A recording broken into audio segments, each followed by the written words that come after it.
That night, Dennis sits at their kitchen table and writes a letter. Not typed, handwritten, more personal that way, more real. He keeps it simple, factual. No anger, no begging, just the truth laid out in clear terms. Brooke, you wanted to decide who you spend time with without my input.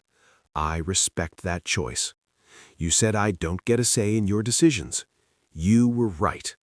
Independence means living with all the consequences of your choices, not just the fun ones.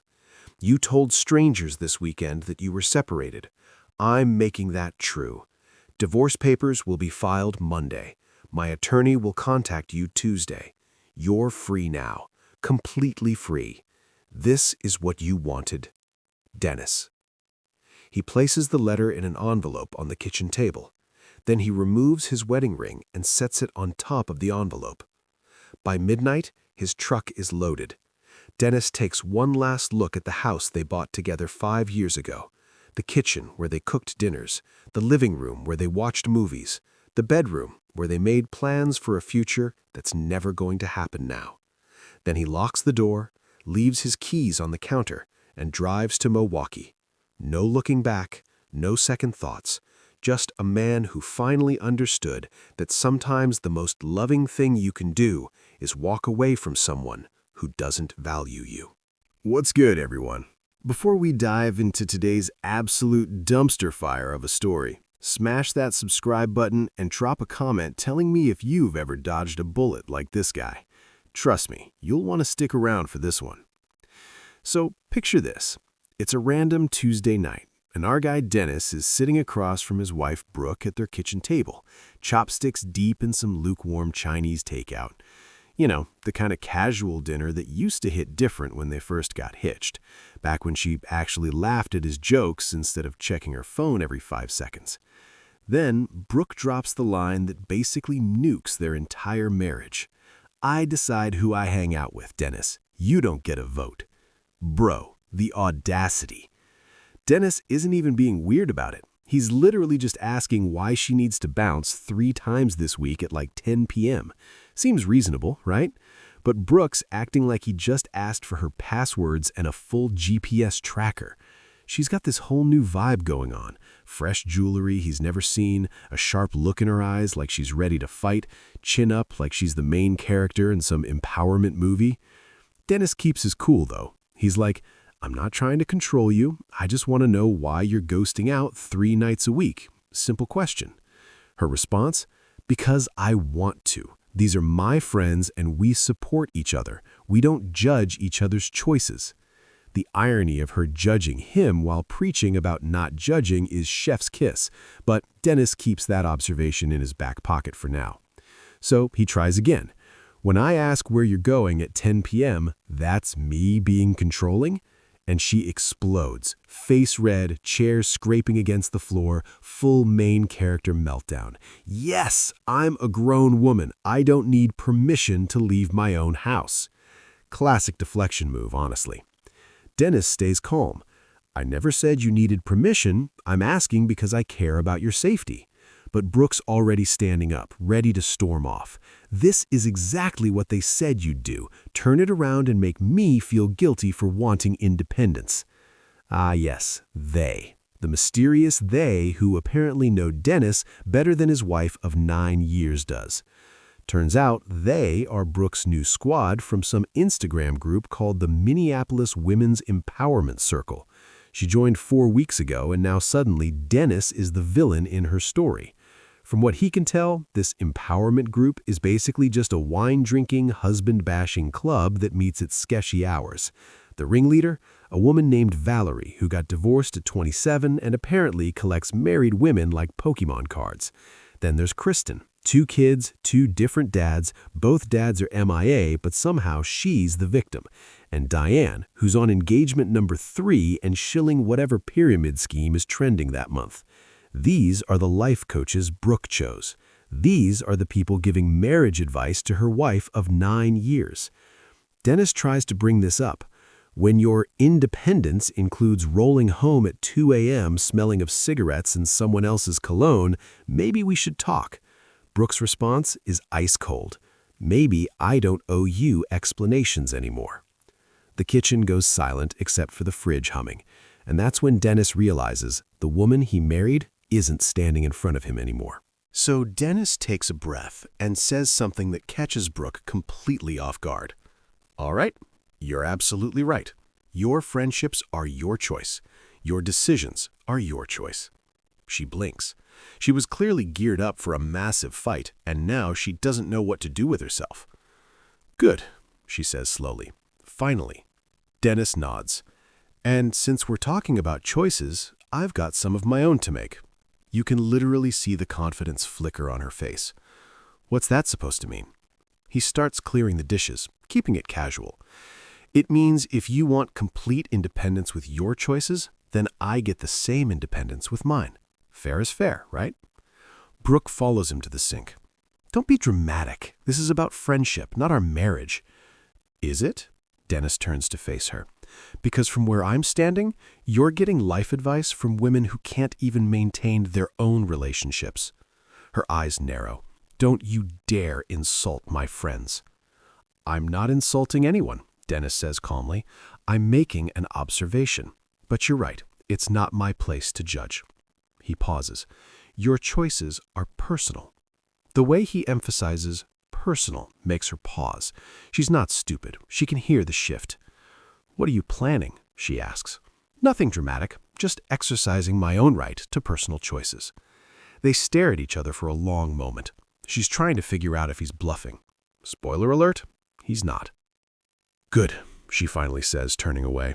Maybe now you'll understand what independence actually means. Oh, Dennis replies quietly. I'm about to understand it very well. So let's rewind 4 weeks to how this whole mess started. Brooke came home one Tuesday literally buzzing about this new group she found on Instagram. Women supporting women, she said, a safe space to talk about real issues without judgment. At first, it seemed harmless enough. Saturday morning coffee dates, Wednesday evening book clubs. She'd come home energized, talking about how refreshing it was to connect with women who understood her.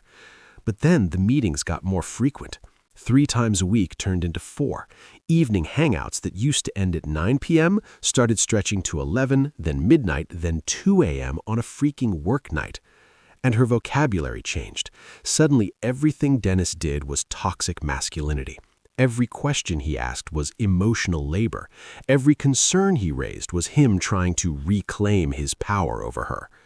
First time Dennis mentioned that these new friends seemed to have a lot of drama in their lives, Brooke snapped, "You don't get to choose my friends anymore."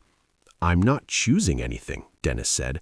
"I'm just pointing out that every conversation you have with them ends with you being pissed at me for something I didn't even know I did.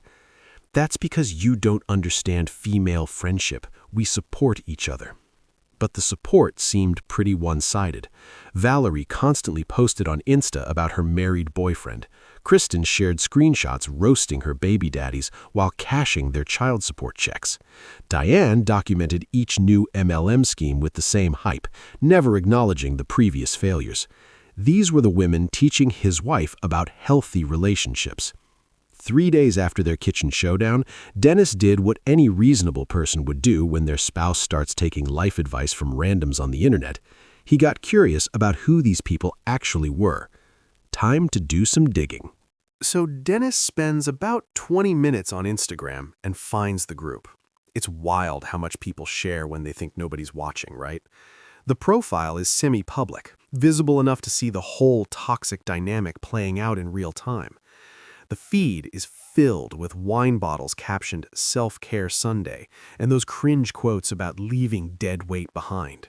Photos from bars at 1 a.m. with hashtags like "Freedom Feels" and "No Apologies." The comment section? Pure chaos. Just members constantly trashing their partners and hyping each other up for increasingly questionable behavior. It's like a support group, except instead of supporting recovery, they're supporting each other's worst decisions. Then Dennis finds the post that makes his stomach drop. From 2 Saturdays ago, posted at 2 a.m., a group photo at some uptown bar. Brooke is clearly visible in the pic, laughing, holding a cocktail, looking like she's having the time of her life. Her comment? Best night ever. Finally feeling alive. Dancing emojis. The problem? She told Dennis she was at Valerie's apartment watching movies. Dennis screenshots everything. Call it paranoia, call it preparation, but something tells him he's going to need receipts. That evening, Brooke comes home later than usual, literally humming to herself like she's in a music video. "Good day?" Dennis asks from the couch, keeping it light. "Great day. We had lunch after work planning this weekend." "Planning what?" She kicks off her heels and stretches. "Just girl time. You wouldn't understand." "Try me." "We're thinking about doing a wellness retreat. You know, get away for a few days, reconnect with ourselves. Adults-only resort." "A wellness retreat with women who collect married men like trading cards? Sure, Jan." "Sounds expensive," Dennis observes. "It is, but we all decided we deserve it." She pauses in the doorway. "When's the last time you spent money on something that made you happy?" Interesting question, considering Dennis had just spent his lunch hour researching divorce attorneys. "You're right. Maybe it's time I started investing in my own happiness, too." She pauses. Something in his tone catches her attention. "What kind of investment?" "Personal choices, remember? I'm sure you'll understand." That night, Dennis calls his old college buddy Mitchell.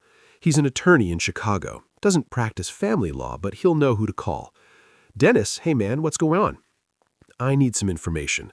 Hypothetically, how does divorce work in Minnesota?" There's a pause. Is this about Brooke? "Just information for now." Mitchell sighs. "Minnesota's a no-fault state. Means you don't need to prove wrongdoing, just that the marriage is irretrievably broken. Usually takes a few months if it's uncontested." "Why? What's happening?" Dennis gives him the abbreviated version. The new friends, the late nights, the lies about where she's been, the weekend retreat being planned. "Jesus," Mitchell says when he's done. "Look, I know a guy in Minneapolis, Gordon Fitzpatrick. He's sharp and he doesn't mess around. Want me to send you his contact?" "Yeah, send it over." "Are you sure about this path? Once you start, it's hard to walk back." "I'm not starting anything. I'm just gathering information, making personal choices." "All right, man. I'll text you his number. And Dennis, document everything." "Already am." Thursday evening, Dennis decides to try one more time. Like, really try. Not just trading jabs across enemy lines, but actually reaching her. Brooke comes home at 6, earlier than usual. Dennis takes it as a sign. "Can we talk?" he asks. "About?" "About us." Her guard goes up immediately. "What about us?" "I feel like we're disconnected. When did we stop being a team?" She sets down her purse slowly. "Maybe we were never a team. Maybe I was just following your lead this whole time." Dennis takes a breath. "Is there someone else?" The question slips out before he can stop it. Why do men always jump to that? She shakes her head. "This is about me finding myself, not about replacing you with someone else." "Then help me understand what's happening. Because from where I sit, my wife stays out till 2 a.m., lies about where she's been, and gets life advice from women whose lives are actively falling apart. You don't know them." "I know what they post online. I know their track record.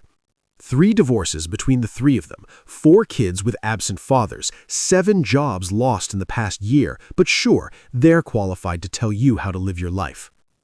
They understand me. They're using you to validate their own choices. They need you to fail so they don't feel so bad about failing themselves." Brooke's face goes red. "Get out." "This is my house too." "Then I'm leaving." She grabs her purse and heads for the stairs. Dennis immediately heard her on the phone, her voice carrying down through the vents. "He's starting to suspect," she says to whoever's on the other end. "No, I didn't tell him. This weekend will be perfect timing." Perfect timing for what? Dennis wonders. But honestly, he's pretty sure he already knows. Friday afternoon rolls around. Brooke comes downstairs with a weekend bag already packed. She's bought new clothes, expensive ones, and the bag itself is brand new too. The group's doing a wellness retreat in Duluth, leaving after work, back Sunday evening. Dennis looks up from his coffee. Duluth in March? It'll be freezing. We're staying at the Suites Hotel, spa access, very exclusive. He nods slowly, noticing the new lingerie visible in her half-open bag, tags still on. I already requested time off work, she continues. This isn't a discussion. You're absolutely right. Your choices are personal. Have a good time. She studies his face, looking for the signs of the argument she expected. When she doesn't find any, she actually looks disappointed? You really okay with this? Dennis meets her eyes directly. You said I don't get a say. I'm respecting that.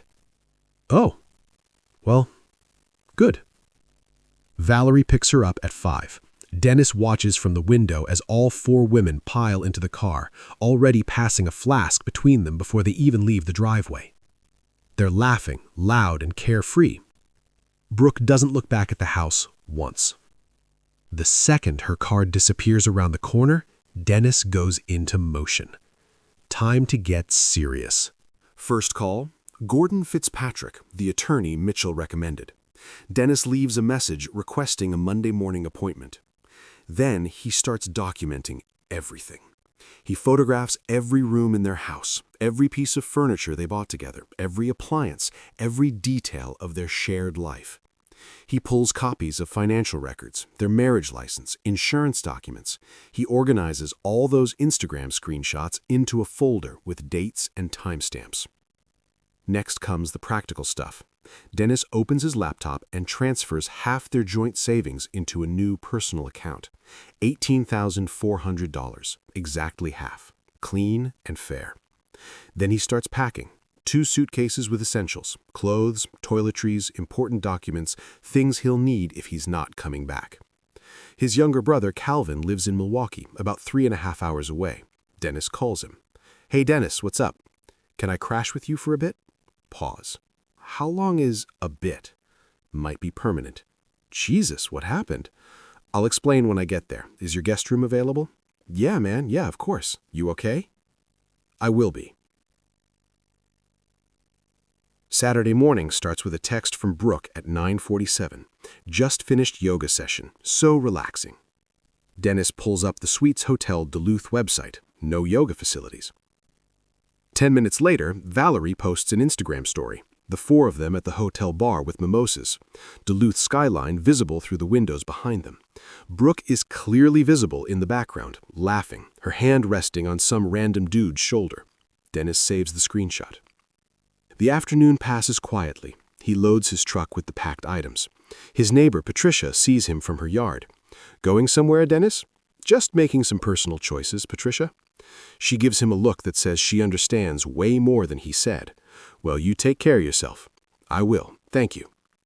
At 7:23 that evening, Dennis's phone rings. Unknown number. Hello?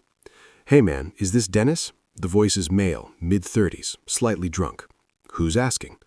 Look, I'm at the Canal Park bar in Duluth. Your wife is here saying she's separated. Just thought you should know before things went any further. Dennis's hand tightens on the phone. Before what? Before anything happens. She's buying rounds, took her ring off, telling everyone she's single. My sister went through the same thing. Her friends convinced her to trash her marriage, destroyed her family. I just thought you'd want to know. I appreciate the call. Yeah, man, good luck. Click. Dennis sits there for a moment, phone still in his hand, feeling something cold settle in his chest. Then he checks Instagram. Kristen posted 7 minutes ago a photo of all 4 women at Canal Park Bar, exactly where the caller said. Brooke is front and center in a tight red dress Dennis has never seen before, no wedding ring visible. She's sitting close to 2 guys, laughing at something one of them said. The caption, Girls' Weekend equals Freedom Weekend, wine. Living my best life. 47 comments, mostly from other group members. You deserve this. Finally breaking free. Your happiness matters. Dennis saves that screenshot too. Game over. That night, Dennis sits at their kitchen table and writes a letter. Not typed, handwritten. More personal that way. More real. He keeps it simple, factual. No anger, no begging. Just the truth laid out in clear terms. Brooke, you wanted to decide who you spend time with without my input. I respect that choice. You said I don't get a say in your decisions. You were right. Independence means living with all the consequences of your choices, not just the fun ones. You told strangers this weekend that you were separated. I'm making that true. Divorce papers will be filed Monday. My attorney will contact you Tuesday. You're free now, completely free. This is what you wanted. Dennis. He places the letter in an envelope on the kitchen table. Then he removes his wedding ring and sets it on top of the envelope. By midnight, his truck is loaded. Dennis takes one last look at the house they bought together 5 years ago, the kitchen where they cooked dinners, the living room where they watched movies, the bedroom where they made plans for a future that's never going to happen now. Then he locks the door, leaves his keys on the counter, and drives to Milwaukee. Sunday morning, Dennis is unpacking boxes in Calvin's guest room when his phone starts ringing. Unknown number, then another. Then another. Calvin pokes his head in. Dude, you're popular today. It's Brooke using different phones. You gonna answer? Nope. The texts start at 2:34 p.m. Dennis, answer your phone now. 2:41. This isn't funny. Where are you? 2:55. I came home early. Why is the house like this? Where are your clothes? 3:12. Call me. 3:28. I found your letter. This is insane. We need to talk. Dennis sends one text back. Check kitchen table. Everything you need to know is there. Your independence starts now. Then he blocks all the unknown numbers and powers off his phone. Calvin, who's monitoring Brooke's social media through a fake account he created, Real One Calvin, shows Dennis what she's posting. Instagram story at 3:45, deleted within minutes, but Calvin screenshotted. A crying selfie with the caption, "When you realize you made the biggest mistake of your life." Crying face. Facebook post at 4:02. Has anyone seen Dennis Crawford? Emergency. Please message me. The comments flood in from her group members. What happened? Are you okay? Where's Dennis? But the support she got all weekend, notably absent now that there are actual consequences. Monday morning, Dennis sits across from Gordon Fitzpatrick in his downtown Minneapolis office. He's in his 50s, gray hair, sharp eyes that have probably seen every version of this story. Dennis hands him the folder he prepared. Screenshots, timeline, documentation of her lies, photos from the weekend showing her without her ring. Gordon flips through it silently. This is remarkably thorough. I'm an analyst. I analyze. Minnesota is a no-fault state, but this documentation helps establish timeline and pattern of abandonment. He looks up. This is final once it's in motion. Dennis thinks about her hand on that stranger's shoulder, her missing wedding ring, the text he overheard about perfect timing. She was certain when she took off her ring and told strangers she was separated. I'm making her story true. Gordon nods. All right then, let's proceed. By Monday afternoon, Brooke has somehow found Calvin's address. His girlfriend spots her car in the parking lot from their window. She's been sitting there for 30 minutes, Calvin tells Dennis over the phone. Looks rough, man. You sure you don't want to talk to her? I'm sure. She's crying in her car because she made choices. Now she lives with them. That evening, she tries calling Dennis's work. His boss, who Dennis warned that morning, has his assistant screen the calls. She emails him. Dennis sets up a filter to archive them unread. She even calls his parents in Florida. They tell her they support their son's decision. Then she posts on Facebook, making it public this time. Sometimes you don't know what you have until it's gone. I'm so sorry, Dennis. Please give me a chance to explain. The comments are different now. Not the cheerleading from her empowerment group. Questions from old friends. Concerns from family members. People who knew them as a couple are confused, worried, asking what happened. But Valerie, Kristen, and Diane? Silent. Tuesday morning, the process server delivers the divorce papers to Brooke at her work. Her coworker later posts a vague Facebook status about watching someone's world crumble at the office. Brooke calls Dennis 47 times between 11 a.m. and 6 p.m. He doesn't answer a single one. That evening, she posts an Instagram story. I made mistakes. I was influenced by people who didn't have my best interests at heart. Dennis, if you see this, please call me. The comments from her empowerment group? Still absent. Different voices appear instead. What happened? Are you okay? Where are your friends now? Wednesday morning at 7 a.m., aggressive doorbell ringing wakes the whole apartment. Calvin answers to find Brooke's sister Tiffany and her mom Ellen. "We need to speak to Dennis," Tiffany demands, "now." "He doesn't want to see Brooke. This is family. He needs to hear us out." Dennis comes to the door. "I don't need to hear anything." Tiffany steps forward. "She made a mistake. One mistake. You're throwing away 9 years over one weekend." "It wasn't one mistake," Dennis says calmly. "It was 4 weeks of choices, lying about where she was, taking off her ring, telling strangers she was separated. Those aren't mistakes. Those are decisions." Ellen, Brooke's mom, looks at him with tired eyes. She's devastated. She hasn't eaten in days. "And I should care about the feelings of someone who didn't care about mine?" "You're being cruel," Tiffany says. "I'm being consistent. She wanted independence without my input. She has it."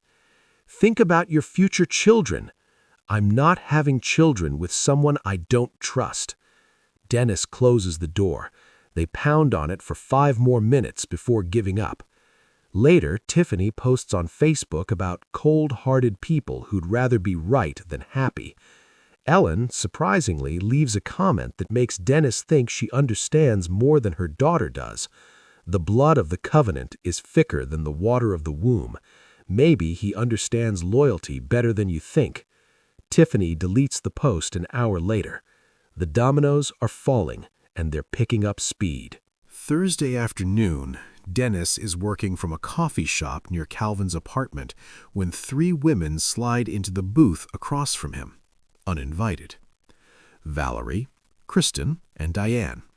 The empowerment circle, in the flesh. "We need to talk about what you're doing to Brooke," Valerie says. Dennis closes his laptop. "I'm not doing anything to Brooke.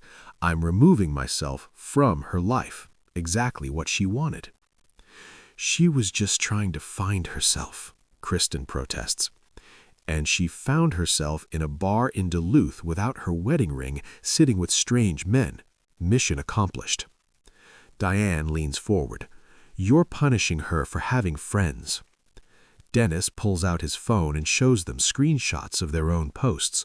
The husband bashing, the encouragement to dump dead weight, the celebrations of marital problems. "These are your posts," he says.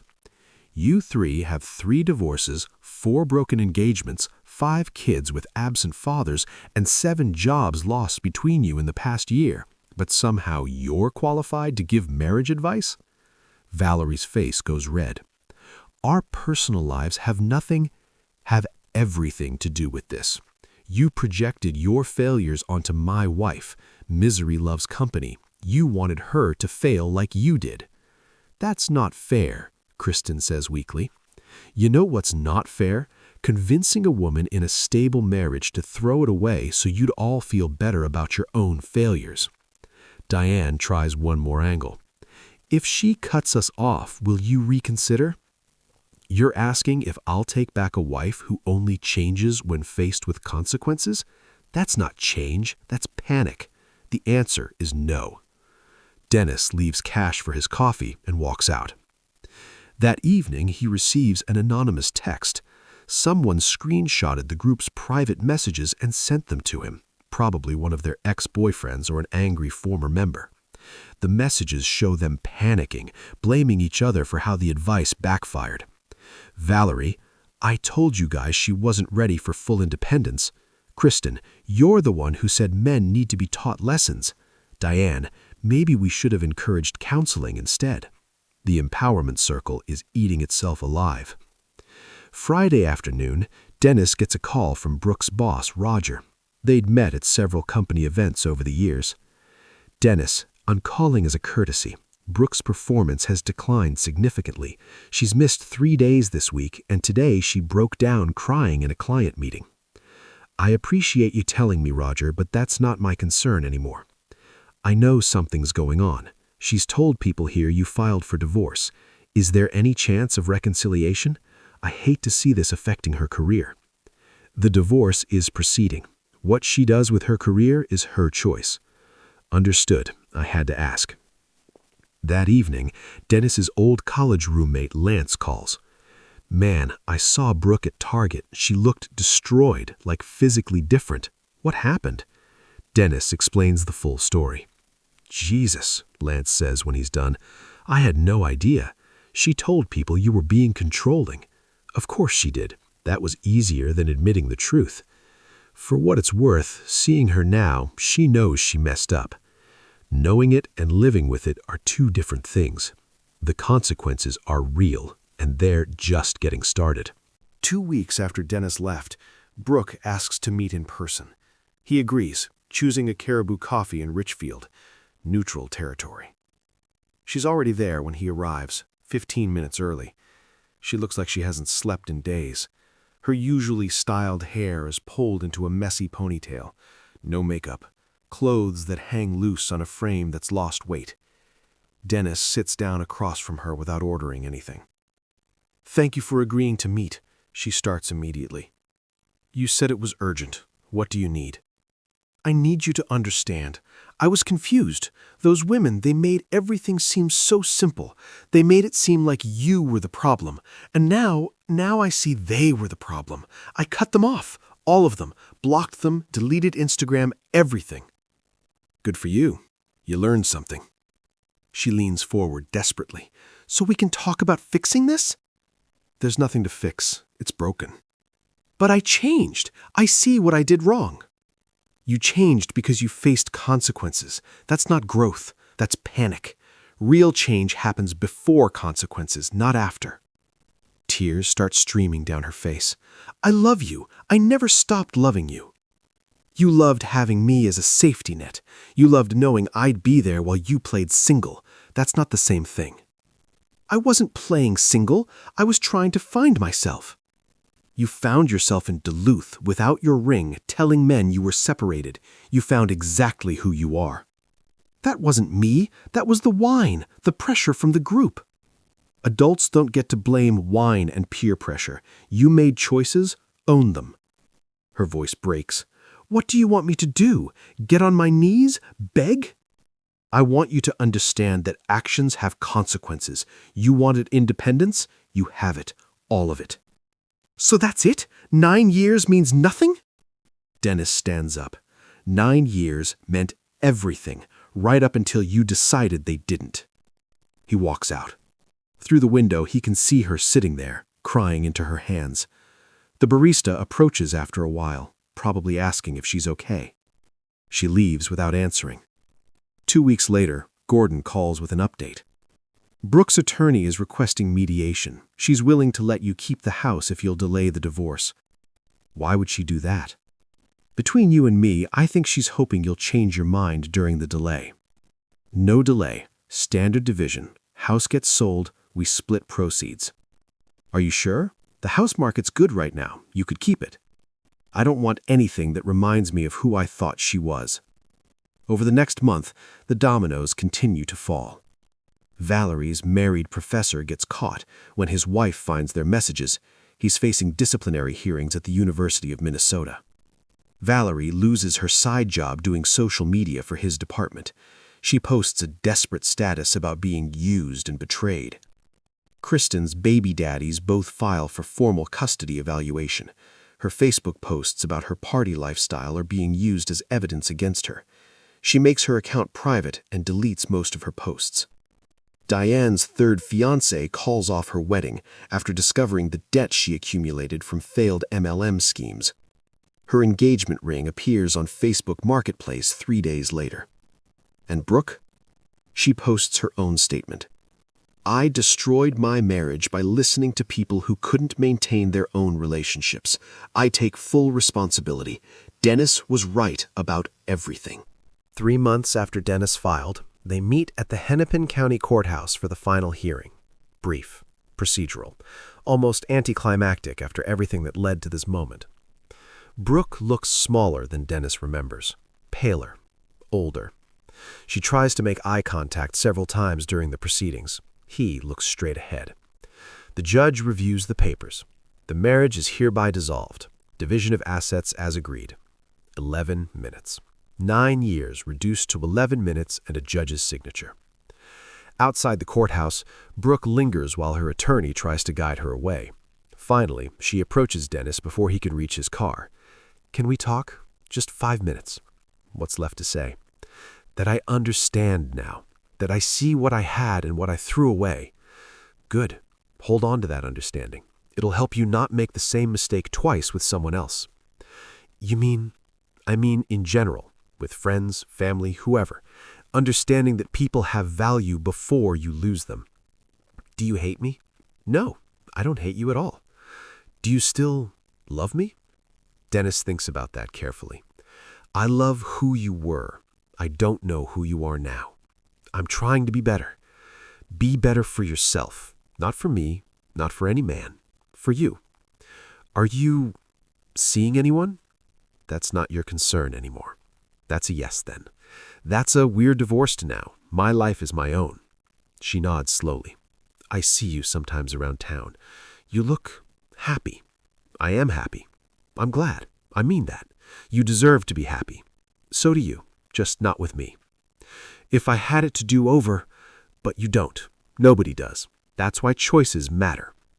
"Will you ever forgive me?" "I already have. Forgiveness is for my peace, not your comfort. But forgiveness doesn't mean reconciliation." "What does it mean then?" "It means I hope you find what you're looking for. I hope you learn from this. I hope you become someone who values what they have, just not with me in the picture." They stand in silence for a moment. The spring sun is warm. Somewhere nearby, someone's laughing. Life continuing around them while theirs, together, ends. "Take care of yourself, Brooke." Dennis walks to his car. In the rearview mirror, he can see her still standing there, watching him drive away. Her attorney puts a hand on her shoulder and guides her toward their car. 6 months after the divorce was finalized, Dennis is building a new life.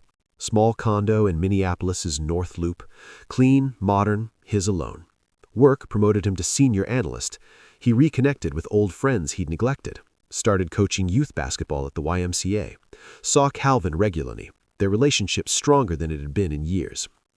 And yeah, he was dating someone. Nothing serious yet, but something with potential. They met organically at a coffee shop, started talking about books, discovered similar senses of humor. She was kind, honest, straightforward about what she wanted. Everything Brooke had stopped being. One Saturday, Dennis saw her at Whole Foods. She was in produce with her mom, looking healthier than at the courthouse, but still carrying visible sadness. Their eyes met across the store. A moment of recognition. A small nod. No conversation, no drama. Just two people who used to share a life, now living separate ones. Sometimes people ask if Dennis ever regrets it. The answer is no, not the decision anyway. He regrets that it had to happen. He regrets that she chose people who led her astray. He regrets that 9 years ended in a courthouse in 11 minutes. But he doesn't regret refusing to be someone's backup plan. He doesn't regret demanding respect. He doesn't regret showing her that choices have weight. Brooke wanted independence. She wanted to make choices without someone questioning them. She wanted freedom from accountability. She got exactly what she asked for. And so did Dennis.